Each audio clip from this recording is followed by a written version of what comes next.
Aku lek manggil bapak ibu kayaknya belum tua-tua banget ya. Iya kan? Belum terlalu tua banget gitu kan. Yang paling tua yang paling besar badannya.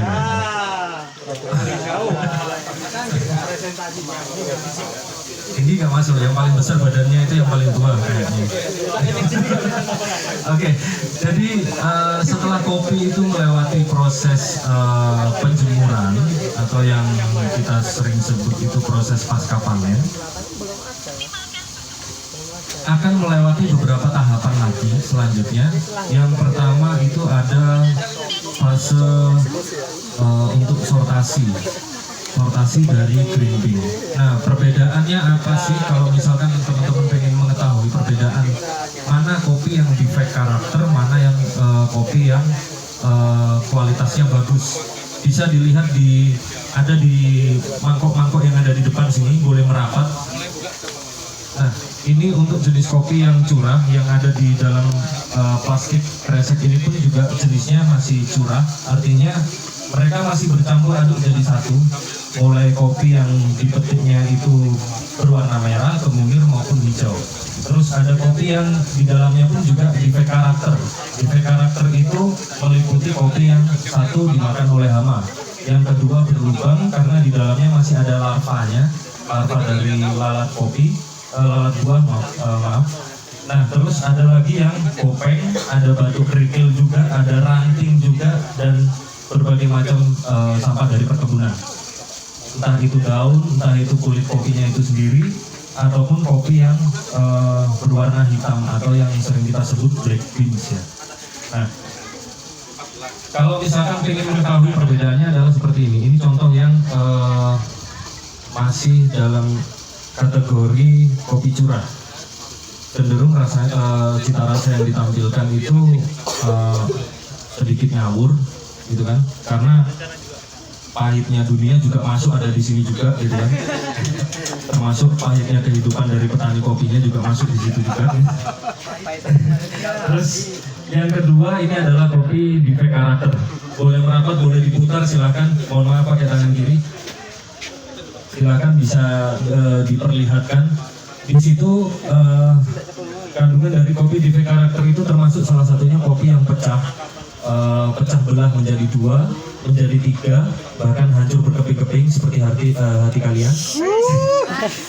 Hancur. Terus ada lagi yang dimakan oleh hama, ada yang sebagian, ada yang full dimakan oleh hama, ada yang berwarna hitam separuh, ada yang pecah kuku kambing, gitu kan? Pecah kuku kambing itu istilahnya memang diberikan seperti itu karena memang seperti kuku kambing gitu loh. Jadi bisa dilihat nanti ketika bowlnya diputar ke teman-teman, bisa dilihat sendiri. Nah, terus yang terakhir ini adalah kopi yang sudah melewati proses sortasi secara manual, tidak melalui proses sortasi mesin. Minusnya memang masih ada beberapa karakter defect juga yang masih ada di dalam. Boleh silakan untuk diperlihatkan, bisa diputar juga ke teman-teman yang lain. Nah, lalu apa sih cita rasa yang ditampilkan oleh kopi defect karakter itu? Kurang lebih yang pertama beraroma jamur. Aroma jamur itu kurang lebih kayak aroma tanah, aroma apek. Mohon maaf yang masih pakai kasur kapuk. Kalau misalkan kondisi hujan, baunya apek ya kurang lebih seperti itu. Nah, setelah itu ada kopi yang black beans. Aromanya juga cenderung ke apek, cenderung beraroma tanah, cenderung beraroma jamur, gitu kan? Terus cita rasanya sendiri pun tidak luas atau tidak kaya, hanya cita rasanya berada di tingkat manis, pahit gitu loh. Kalau yang cita rasanya manis itu yang kurang lebihnya sudah mengalami proses full sortasi. Manisnya sangat kuat sekali seperti saya. Dari tadi jenuh ya, di bawah dengerin cerita gitu kan, dengerin curhatannya teman-teman yang lain gitu. Nah, sekarang kita sambil bercanda supaya lebih masuk ke alam bawah sadar kalian dari hitungan 1 sampai 3. Nah, di depan ini adalah salah satu produk kami dari roastery kami, Geisha Coffee Roastery. Di sini ada Arabica Java Ijen dengan kandungan mix varietas. Di sebelahnya ada single varietas Katura. Setelah itu di sini ada namanya Gantari. Ini adalah house blend, ya kan, campuran dari Robusta dan Arabica. Tapi ini yang grade rendah, bukan yang grade bagus.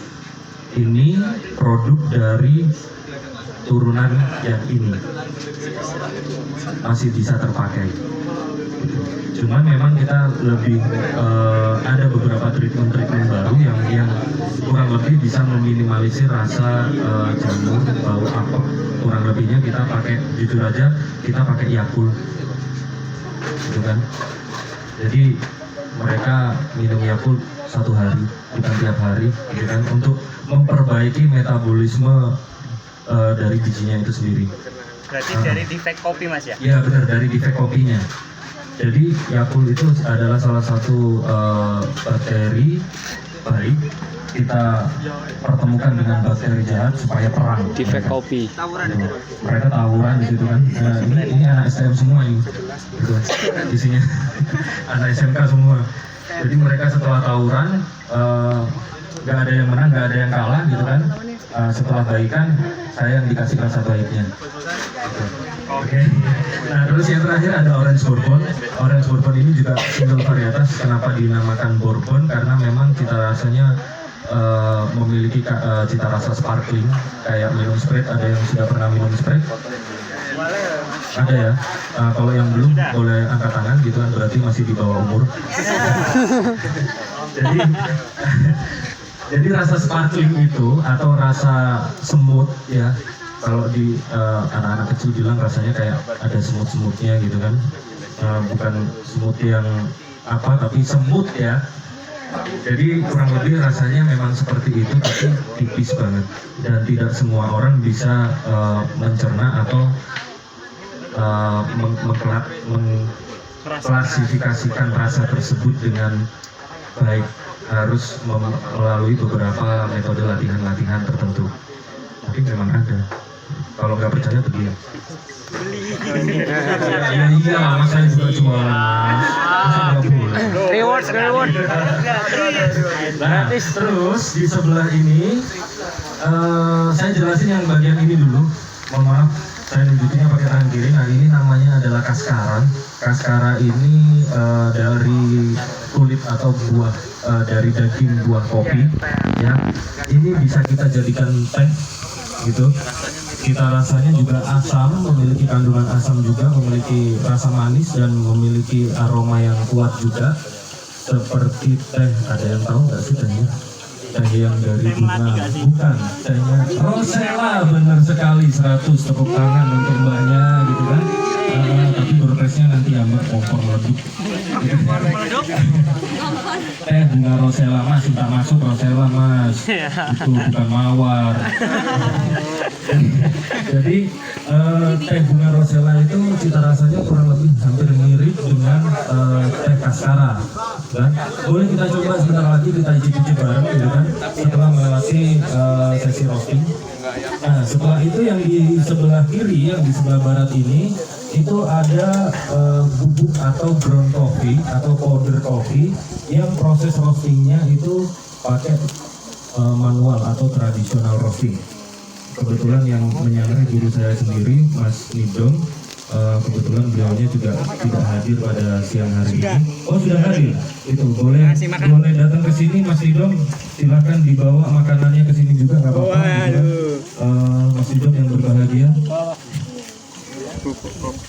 Jadi yang menyangrai ini beliau adalah kurang lebih mandor dari perkebunan kopi Arabica, dari salah satu kebun yang dimiliki oleh tester nomor 2 di dunia, yang kebetulan juga bertempat singgah di Banyuwangi.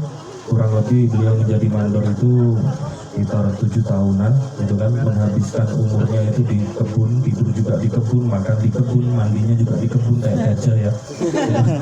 Kalau ada lumpur disiram-siramin gitu, bersih tapi.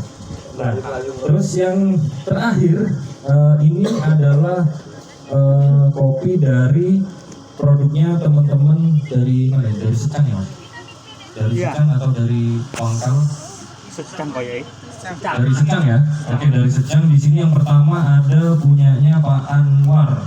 Nah, setelah itu yang kedua ada punyanya Pak Usmanto, yang ketiga ada punyanya Pak Hafid Riono.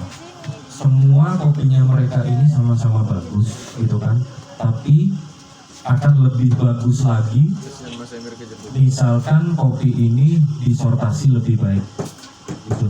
Satu, memang bisa meningkatkan kualitas cita rasa dari kopinya itu sendiri. Yang kedua, dari proses pensortiran itu juga akan meningkatkan kualitas harga juga. Gitu. Ada nggak di sini dari salah satu petani yang memiliki? Bapak namanya siapa? Oh, Pak Usmanto. Monggo Pak ke sini Pak. Nah, ini dia namanya Pak Usmanto, salah satu pemilik kebun yang ada di Secang ya, Kalipuro. Nah, Bapak kalau misalkan saya boleh tanya, berapa tahun sih Bapak ada di kebun kopi? Saya memang petani kopi mulai dari usia muda. Dari usia muda? Iya, dari umur kurang lebih ya 20 tahunan. Oh, 20 tahun. Iya. Hebat sekali ya, 20 tahun mendedikasikan dirinya untuk kebun kopi, gitu loh.